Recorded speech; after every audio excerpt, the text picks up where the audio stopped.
que esperar se eu sou movimento? Pra que questionar, inventar um tempo? É hora agora,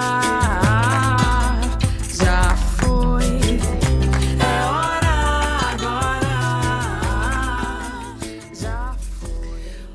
Oi, pessoal! Esse será um episódio com muitas vozes. E vozes de muitas mulheres. São mulheres antropólogas que vieram estudar e fazer pesquisa no Brasil no século passado. Ou mulheres que vieram em equipes profissionais ou acompanhando seus maridos antropólogos para fazer fotografias e filmes etnográficos. E também as vozes das mulheres que têm feito pesquisa sobre essas viajantes.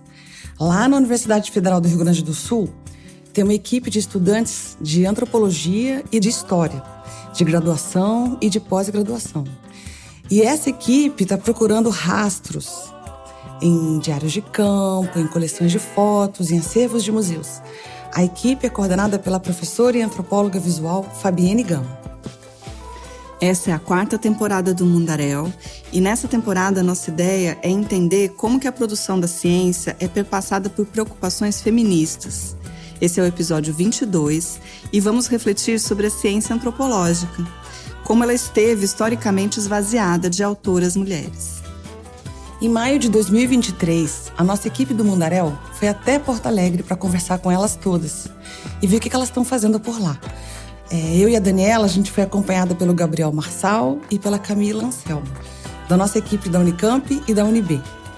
A gente vai começar visitando o campus da URGS e o Navisual, o Núcleo de Antropologia Visual. E lá a gente conheceu a equipe de pesquisa que trabalha com a Fabienne nesse projeto. Eu sou a Daniela Mânica, da Unicamp. E eu sou a Soraya Fleischer, da UNB. E o Mundaréu já começou.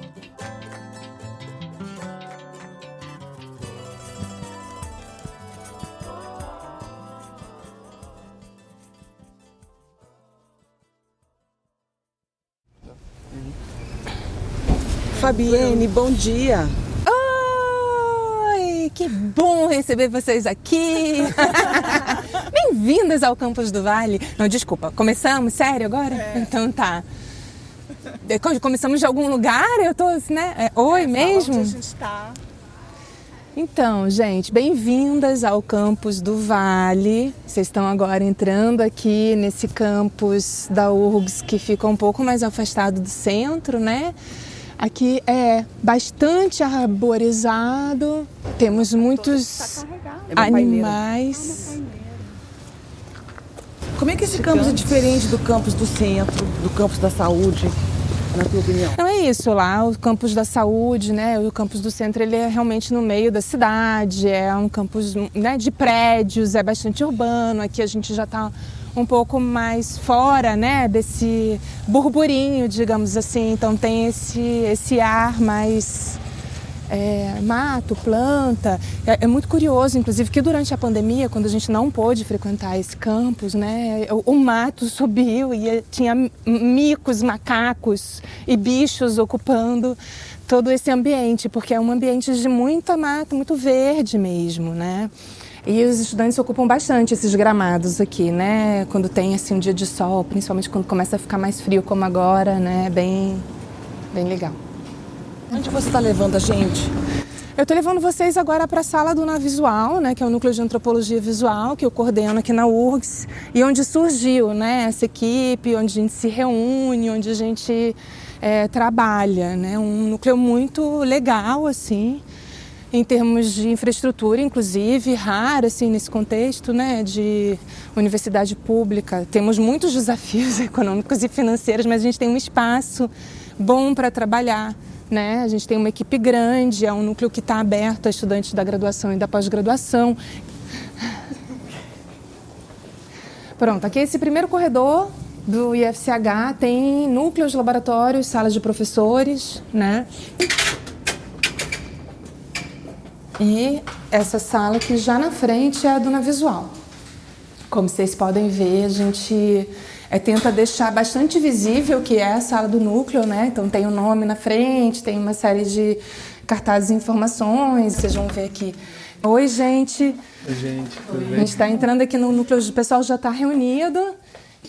Então a gente entrou aqui no núcleo agora, aqui reunidas já estão a Gi, a Débora e a Laura, e que já estavam esperando vocês chegarem. A gente tentou chegar mais cedo hoje para se organizar um pouco com os materiais, né, e assentar um pouco, pegar água, café.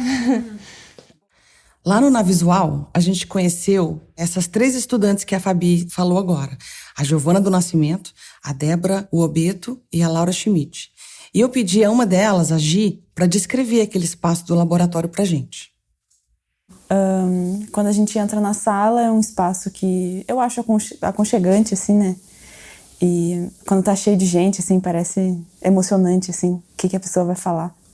E quando a gente entra, tem muitos cartazes sobre eventos de antropologia e desenhos. Tem um cartaz chamando, falando que tem chá e bolo. E tem uma mesa oval no meio, onde a gente sempre se reúne. Tem vários armários cheios de livro, que eu sempre fico olhando os títulos dos livros para ver se tem alguma coisa que eu gosto, e sempre tem. Tem um armáriozinho com biscoitinhos, tem várias impressoras, vários computadores para estudar. Tem uma janela que sempre entra um sol gostoso. E várias cadeiras para todo mundo se aconchegar na mesa.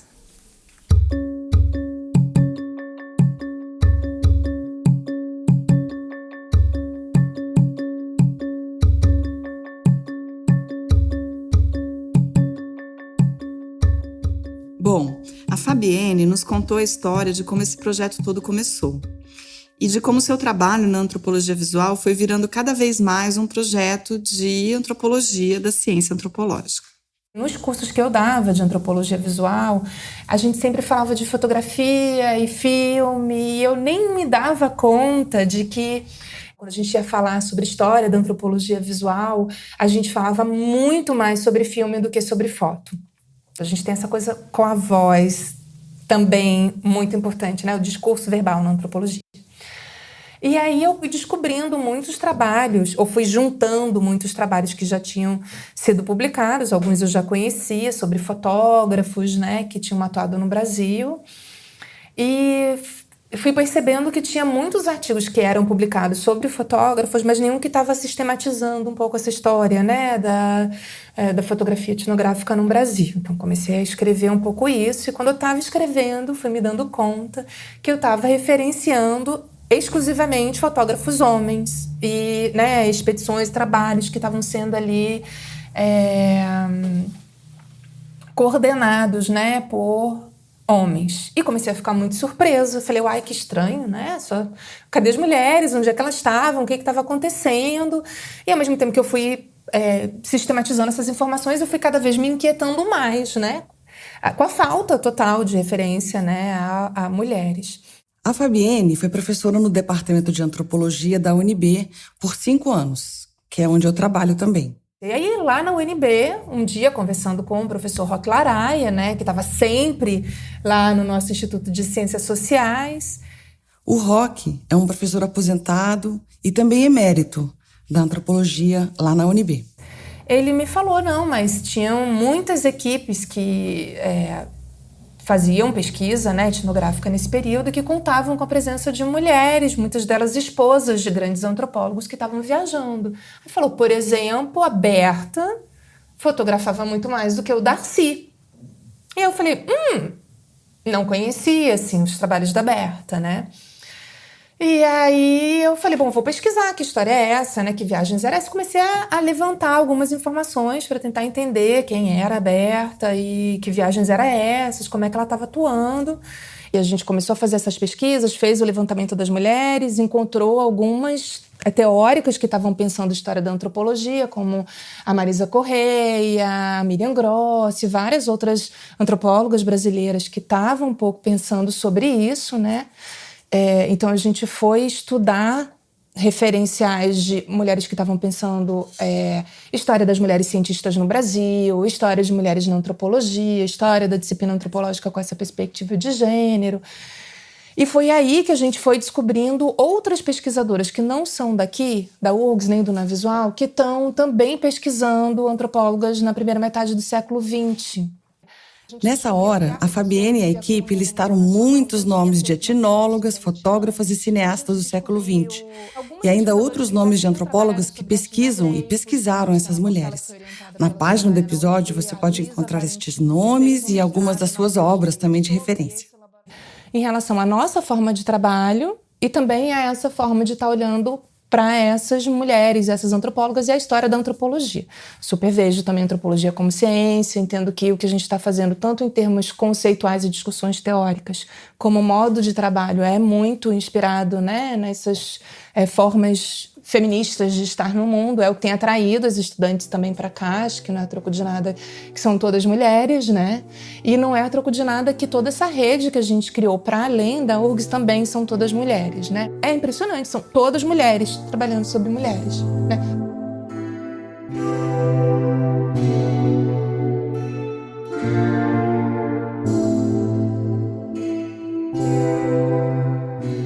Bom, são então muitas mulheres, muitas que a gente nunca ouviu falar, inclusive, e é muito importante trazer essas histórias à tona.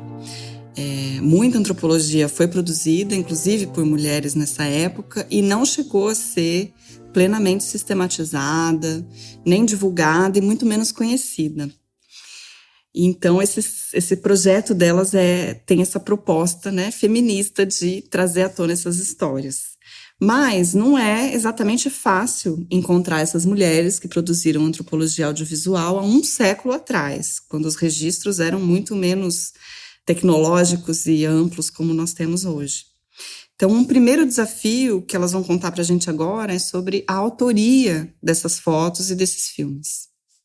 Acho que seria interessante a gente falar sobre isso, né? Sobre essa dificuldade de encontrar esses indícios e essas materialidades e mesmo essas referências. Acho que a gente poderia falar um pouco sobre isso, porque assim, são muitos níveis de problema. Assim. Tem um que é de encontrar referências às autorias. Então, eu entrei no acervo, o Museu do Índio tem o acervo todo digitalizado, as fotografias estão todas lá.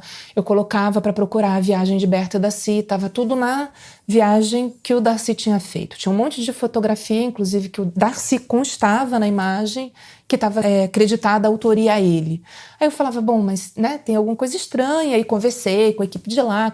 Não, tem um problema do registro, tem um problema de quando às vezes recebia esses materiais, iam para uma espécie de pasta de viagem, né, pasta do chefe da missão, chefe da expedição. Então não tinha essa preocupação ali em estar diferenciando. E era um trabalho coletivo, isso pra gente não é um problema que seja um trabalho coletivo, a gente acredita que sempre foi coletivo, né? Só que essa coletividade frequentemente não era reconhecida no trabalho, nas autorias, e aí vão surgindo esses cânones, né? Que estão ali como se estivesse produzindo sozinho. Então, foi um processo, né, de descobrir que existiam essas mulheres, depois de descobrir que existiam essas imagens e depois também entender que era muito difícil entender quem tinha feito qual imagem, né? A Débora Obeto, que também estava conosco naquela reunião no Navisual, ela é doutoranda em antropologia ali na URGS. E ela comentou sobre o desafio do registro dos nomes dessas fotógrafas e pesquisadoras, que nem eram brasileiras. E como que esses nomes viram indexadores nos acervos. Então ela conta o caso da fotógrafa alemã Charlotte Rosenbaum, que integrou a Comissão Rondon no início do século XX e que depois trabalhou para o Serviço de Proteção do Índio, o SPI. E no caso da Charlotte, ela também tem um nome, ela tem 2 nomes, né? Ela é Charlotte Sophie. Então, em alguns momentos ela é registrada como Charlotte Rosenbaum, em outros momentos Charlotte Sophie Rosenbaum, que era o nome dela, né, de nascimento. A gente não encontra muitos rastros dela, a gente está buscando, né?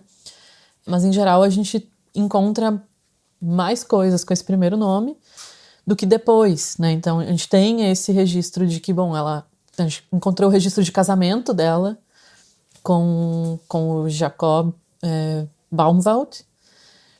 Num filme da Comissão Rondon, ela é anunciada como Charlotte Wumbaud, né? Essa dificuldade, então, também exige um outro nível de repertório, de pensar que as pessoas confundiam esse registro, que os nomes de origem alemã têm conexão com o ofício que a pessoa desempenhava. E aí tem muitos desafios, né? Um deles, acho que foi a Marisa Correia já tinha sinalizado, né, nos artigos que a gente tinha lido, é o desafio de trabalhar com mulheres que eventualmente se casam ou mudam de nome, né, no decorrer da sua trajetória. E aí é um ponto interessante, né, que são esses indexadores, né, porque quando a gente vai buscar num acervo digitalizado, por exemplo, né, a gente tenta buscar alguns elementos, e aí cada arquivo, cada acervo vai ter seus próprios indexadores, que a gente aprende ali, na hora, né, então por mais que o nome dessas mulheres seja o disparador da pesquisa, né? Então, bom, o padrão, o primeiro nível vai ser Charlotte Sophie Rosenbaum ou Charlotte Sophie Baumwald. E aí, a partir disso, vão vir as variações, né? O Rosenbaum com N, com M, o Baumwald com M, com N, com D, com T. Então, a gente vai tentando, quase... acho que como fazer programação, né? Tentar adivinhar como isso foi registrado.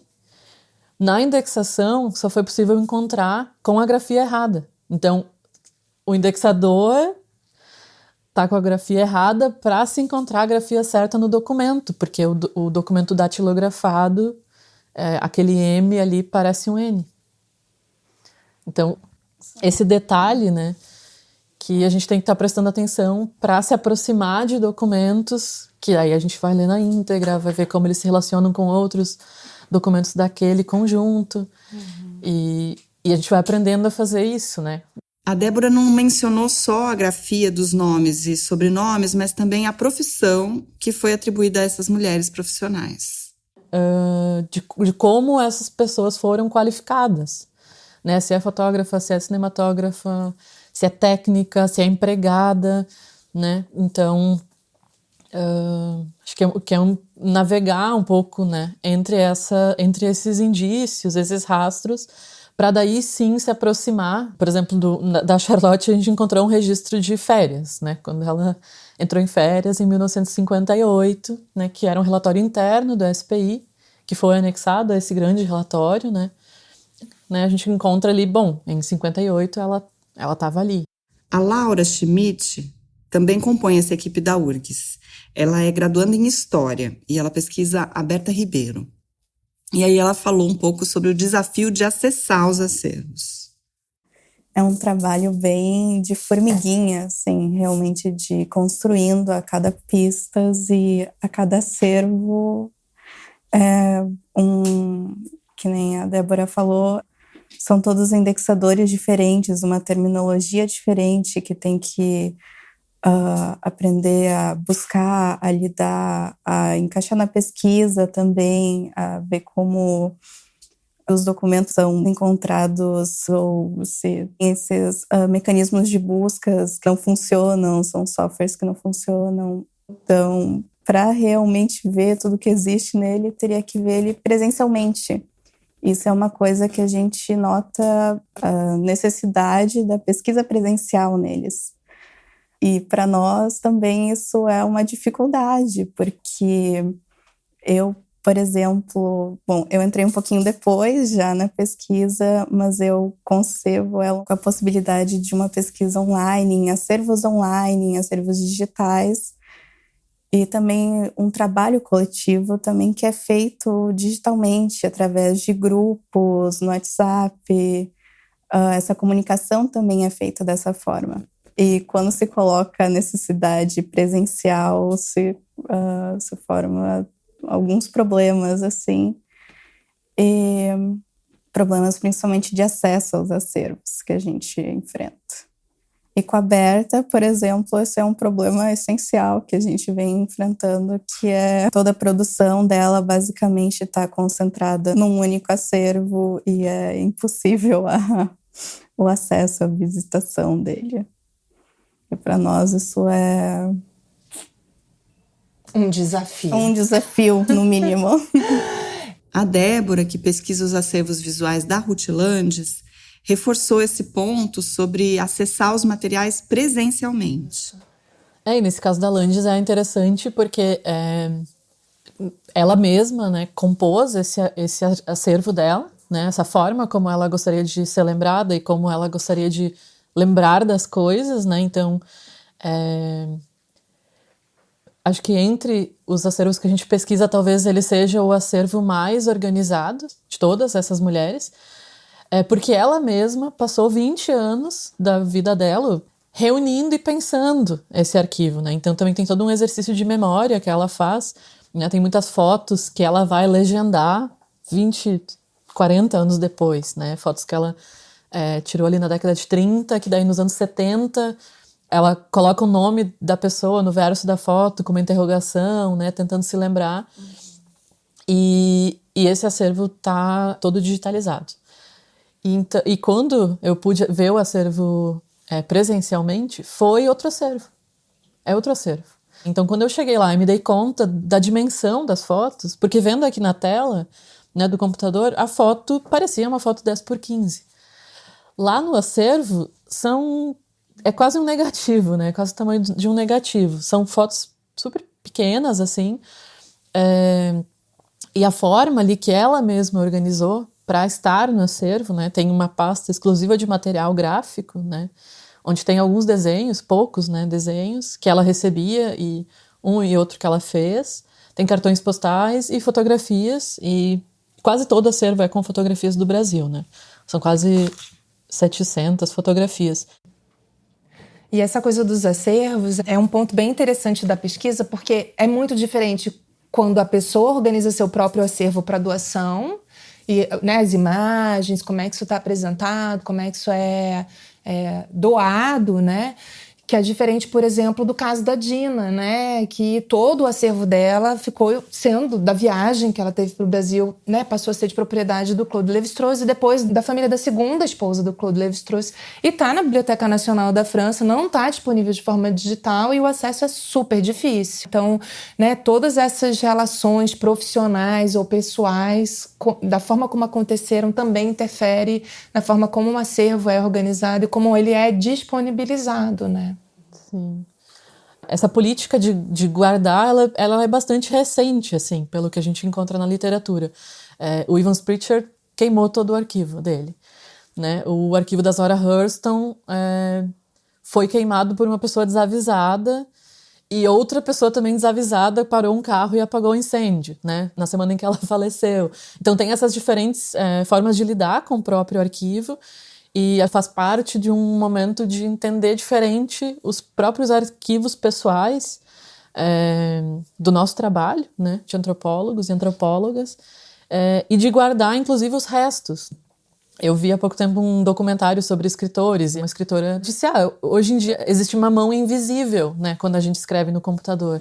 Então, os pesquisadores do futuro vão conseguir rastrear muito menos nossos erros de escrita, nossos rascunhos, os manuscritos que não deram em nada, né? Porque eles são deletados e pronto, né? Eu nunca pesquisei em acervo e arquivo antes, né? Eu fui me lançar aí porque fiquei curiosa com essa história. E ninguém da equipe estava necessariamente interessado em pesquisa em arquivo ou em acervo antes. A gente foi se lançando e aprendendo no processo. E a gente aprende muito coletivamente também com essas estratégias, né, que cada uma vai utilizando para fazer pesquisa nesses acervos, que são um grande desafio, na verdade.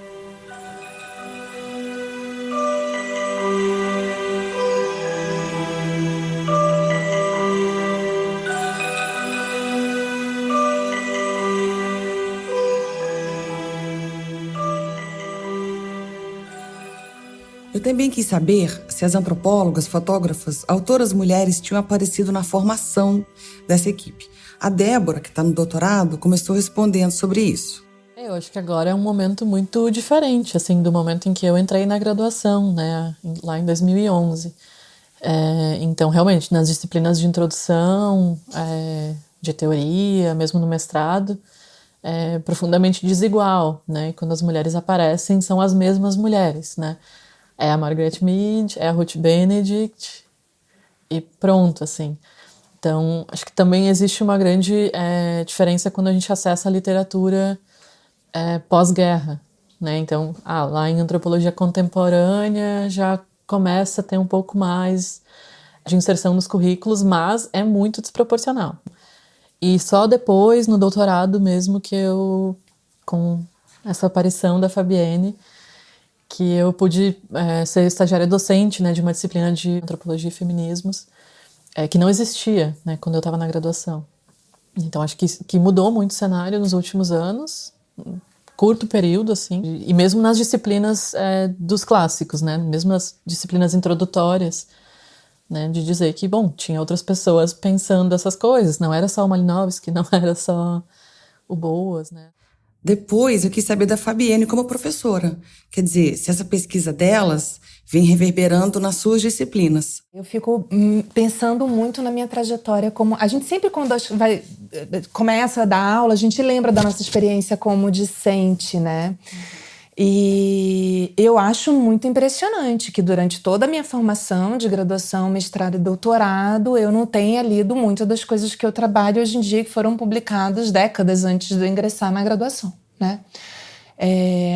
E a própria Lélia, que hoje em dia é uma referência que todo mundo está lendo, eu conheci no pós-doutorado, né? Então, assim, muito tempo depois, né? A Zora foi nos últimos anos traduzido, né, o seu trabalho para o português, tornando mais acessível para a gente trabalhar com estudantes na graduação, e foi uma iniciativa de coletivos de estudantes negros, né? É importante pontuar isso também, essa movimentação.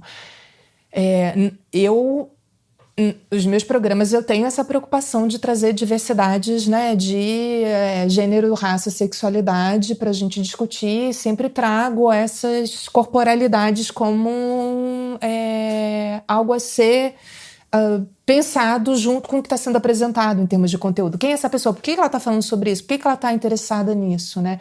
Mas eu escuto ainda hoje, com mais frequência do que eu imaginaria, estudantes dizendo que questionam professores em sala de aula sobre o programa do curso, porque ainda tem professores, mesmo de gerações mais jovens, que apresentam programas que são, né, ainda muito voltados para pensar esses cânones das disciplinas, principalmente em teorias, né?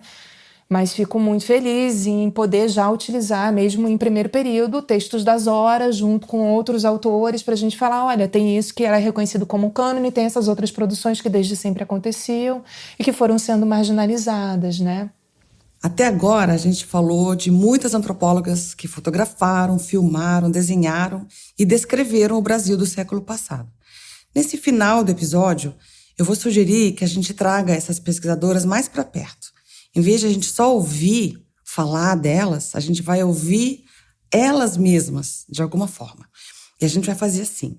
A gente ouve um tiquinho da paisagem sonora da época ou da voz original daquela mulher do século XX. E depois essas pesquisadoras de Porto Alegre, já agora no século XXI, vão ler um trechinho de alguma coisa que elas escreveram. Então, dá para ter uma ideia de como essas mulheres eram, encarnadas no som, na voz e nas palavras delas. As vozes não correspondem aos textos, mas é um jogo para a gente conseguir se transportar um pouco para essas outras sonoridades. A gente vai começar com a Ruth Landes, lida pela Débora. Depois a gente vai ouvir Berta Ribeiro, lida pela Laura. E por fim, a Dinah Dreyfus, lida pela Fabienne.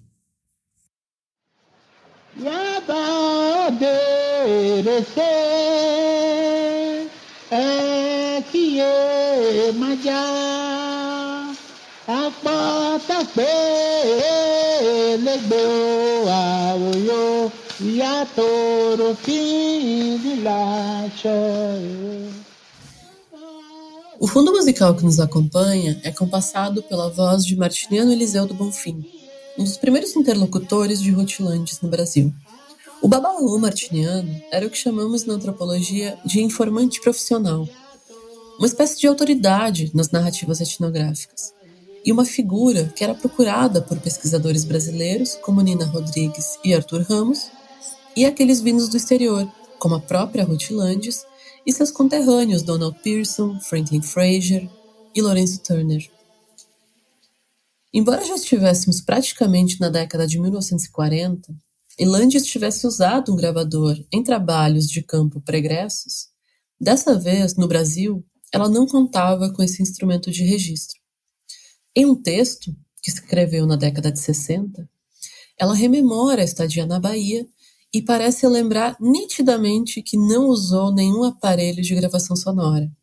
Ela diz, abre aspas, Em 1938 e 1939, Edison e eu estávamos constantemente disponíveis para o povo do candomblé. Estávamos infinitamente pacientes e animados, sempre atentos, dispostos para fazer anotações e tirar fotografias. Nunca usamos um gravador ou instrumento similar. Edison raramente fazia anotações detalhadas, mas possuía uma ótima memória. Fecha aspas. Ainda nos falta, entretanto, a voz da própria Landes. Até esse ponto da pesquisa, não foi possível localizar nenhum registro sonoro ou audiovisual que contenha qualquer fala breve da antropóloga. Dado que ela mesma organizou grande parte do seu arquivo, se esses registros existiram, ela mesma tratou de descartá-los. Ou talvez eles estejam guardados em algum arquivo institucional nunca tratado. Quem sabe eles tenham sido creditados de forma genérica ou a outro alguém, como tem sido comum com os arquivos de tantas outras mulheres cientistas. Mas, quer dizer, eu como trabalho com arte, né, grafismo, essa coisa toda, a gente pode dizer que realmente as manifestações artísticas, inclusive a pintura corporal, todas aquelas representações mesmo de adornos plumários, de objetos e tudo mais, são uma espécie de... é uma linguagem de comunicação. Esta voz que a gente está ouvindo é da Berta Ribeiro. A Berta foi uma antropóloga que nasceu na Romênia em 1924 e migrou para o Brasil em 1932. Ela fez pesquisa principalmente sobre a cultura material indígena e a formação de coleções etnográficas de povos distribuídos por todo o país. A minha pesquisa PIBIC é sobre ela, e eu escolhi um trecho do diário de campo dela, publicado com o título Diário do Xingu. E a citação realmente começa assim. Comentei isso com Vanessa em nossa longa viagem de volta à civilização, entre aspas. Ela disse que é muito mais duro ser antropóloga mulher, que geralmente viaja sozinha. As mulheres dos antropólogos, não tendo uma profissão definida ou tendo de menor peso, não estão impedidas de acompanhar os maridos em suas longas expedições ao campo. Então, ali já tem toda também a questão do próprio termo. Não existe o termo ali antropóloga, é antropólogo mulher. Então, quinta-feira, 25 de agosto de 1979, posto Leonardo. Ela já estava aqui no Brasil, ela chegou criança, né? Mas depois ela começa a viajar, e a Berta diz, né, que ela se forma em campo nessas viagens com o Darcy. E aí isso traz implicações diferentes para o trabalho de cada uma delas também, né? Naquele período as mulheres não tinham autorização para viajar sozinhas, né? Elas precisavam de autorização para circular e para fazer pesquisa no Brasil. A Dina e a Berta, elas passam a trabalhar um pouco assim a partir dos trabalhos que tanto o Darcy e o Claude Lévi-Strauss nesse primeiro momento estão desenvolvendo, né? Mas que fazem caminhos diferentes também, mesmo dentro de cada pesquisa, né? Então, vous avez déjà parlé de la question entre vous, je suppose. À mon sens, il y a 3 questions liées les unes aux autres dans la question qui nous occupe aujourd'hui, dans le problème qui nous occupe aujourd'hui. La première question, le premier point, c'est la contradiction apparente, je dis bien apparente, entre la proposition. Em 1936, a Dina publica, pelo Departamento de Cultura de São Paulo, as Instruções Práticas para Pesquisas de Antropologia Física e Cultural. Nelas, há uma seção específica sobre fotografia e cinematografia. Ela começa dizendo assim: a fotografia e a cinematografia são instrumentos essenciais a quaisquer pesquisas de antropologia física e cultural. Daremos, pois, certo número de conselhos práticos para a utilização dos aparelhos. É possível tomar-se uma boa fotografia com qualquer aparelho, mesmo ordinário e barato. Além disso, é sempre preferível trabalhar com um aparelho de qualidade média, ao qual se está habituado, a trabalhar com o mais perfeito dos instrumentos, cujo manuseio, entretanto, se desconheça. Tudo que se disser sobre esse assunto diz respeito aos pesquisadores que não possuam ainda um aparelho e desejem adquiri-lo, ou aqueles que tencionem trabalhar como especialistas e obter documentos perfeitos. Os pesquisadores que não pertencem nem a uma nem a outra dessas categorias, como é o caso da maioria, podem perfeitamente utilizar seus aparelhos comuns, observando certo número de conselhos práticos que encontrarão no fim desse capítulo.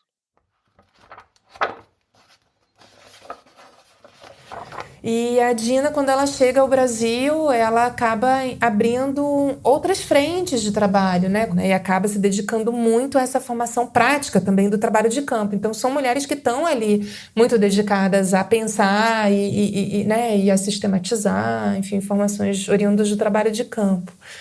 Mas todas essas outras que a gente está pesquisando são mulheres estrangeiras que vieram e que naquele período eram muito racializadas, né? Brancas, mas racializadas por serem judias, né?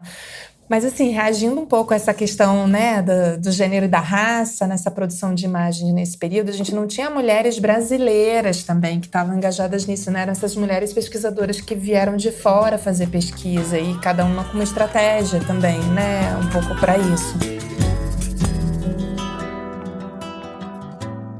Uma dificuldade enfrentada por essa equipe da URGS é a da pesquisa em arquivos. Isso é uma coisa que as historiadoras conhecem muito bem. Elas se formam para fazer isso, mas as antropólogas não. Então, eu acho que é interessante pensar essa interdisciplinaridade na busca pela história da antropologia, que lança a mão de metodologias históricas na sua pesquisa. Justamente, elas estão fazendo uma antropologia da ciência antropológica. E nesse movimento, olhando para o passado da nossa disciplina. Elas vão descobrindo fotos, textos e vozes que não foram transformados em referências oficiais. Elas também vão percebendo as datas dessas produções todas, notando, inclusive, que são contemporâneas às produções daqueles autores que geralmente entram nos nossos programas e disciplinas. Quer dizer, essas mulheres podiam estar sendo vistas e lidas pelas nossas estudantes e aquilo que é entendido como clássico, como referência antropológica fundamental, poderia ser diferente.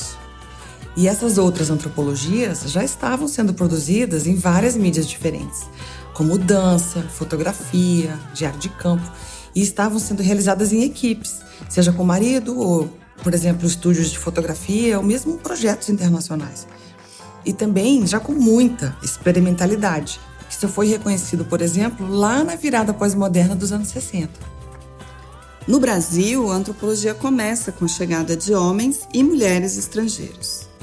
No caso das mulheres, a Berta Ribeiro, a Dina Dreyfus, a Ruth Landes e a Charlotte Rosenbaum, é bom lembrar, elas eram de minorias religiosas e de países periféricos à produção científica europeia da época, mas todas elas eram brancas. Nos Estados Unidos, nessa mesma época, já havia mulheres negras se formando na antropologia, como a Zora Hurston e a Catherine Dunham, por exemplo. A estrangeiridade, a negritude, o gênero, são aspectos que elas já vivenciavam no seu trabalho intelectual. E há muito por conhecermos sobre essa produção.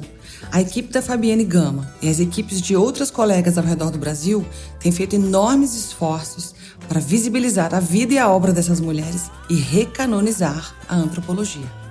Foi muito legal conhecer Fabienne, Giovana, Débora, Laura, que nos receberam na URGS em maio de 2023. A equipe delas é composta também pela Luísa e a Eugênia. Nós agradecemos a todas elas e também à equipe do Mundaréu, especialmente Bruna Martins, Camila Anselmo, Clarissa Reste, Fernanda Mariá, Gabriel Marçal e Rai Magalhães. As referências e autoras mencionadas nesse episódio estão descritas na página mundarel.labjor.unicamp.br.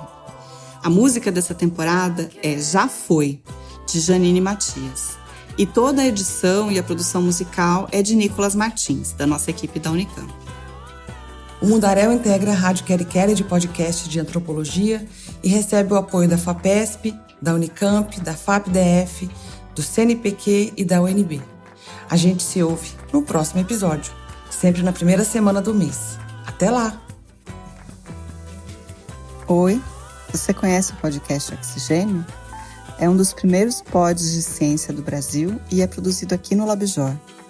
Eu tô fazendo essa pausa aqui para te convidar a ouvir a série Cidade de Ferro, produzida em parceria com o GEICT, Grupo de Estudos Interdisciplinares em Ciência e Tecnologia.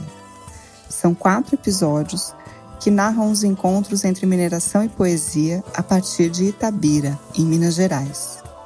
Itabira é a cidade natal de Carlos Drummond de Andrade e berço da Companhia Vale do Rio Doce. O antropólogo mineiro Yama Kiyoji nos leva para conhecer a cidade, acompanhados pela poesia de Drummond, pensando sobre aquilo que Drummond chamou de destino mineral da cidade. Tá muito linda a série, vai lá ouvir.